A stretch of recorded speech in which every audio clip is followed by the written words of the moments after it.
Today, the greatest risk of global catastrophe doesn't look like this. Instead, it looks like this. If anything kills over 10 million people in the next few decades, it's most likely to be a highly infectious virus rather than a war. Not missiles, but microbes. Now, part of the reason for this is that we have invested a huge amount in nuclear deterrence. But we've actually invested very little in a system to stop an epidemic. We're not ready for the next epidemic. You can have a virus where people feel well enough while they're infectious that they get on a plane or they go to a market. The source of the virus could be a natural epidemic like Ebola, or it could be bioterrorism.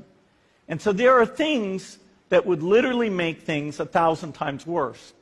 In fact, let's look at a model of a virus spread through the air like the Spanish flu back in 1918. So here's what would happen. It would spread throughout the world very, very quickly. And you can see there's over 30 million people die from that epidemic. So this is a serious problem. We should be concerned. But in fact, we can build a really good response system. We have the benefits of all the science and technology that we talk about here. We've got cell phones to get information from the public and get information out to them. We have satellite maps where we can see where people are and where they're moving. We have advances in biology that should dramatically change the turnaround time to look at a pathogen and be able to make drugs and vaccines that fit for that pathogen. So we can have tools, but those tools need to be put into an overall global health system, and we need preparedness. The best lessons, I think, on how to get prepared are, again, what we do for war. For soldiers, we have full-time waiting to go. We have reserves that can scale us up to large numbers. NATO has a mobile unit that can deploy very rapidly. NATO does a lot of war games to check, are people well trained? Do they understand about fuel and logistics and the same radio frequencies? So they are absolutely ready to go. So those are the kinds of things we need to deal with an epidemic. What are the key pieces? First is we need strong health systems in poor countries. That's where mothers can give birth safely, kids can get all their vaccines, but also where we'll see the outbreak very early on. We need a medical reserve corps, lots of people who've got the training and background who are ready to go with the expertise.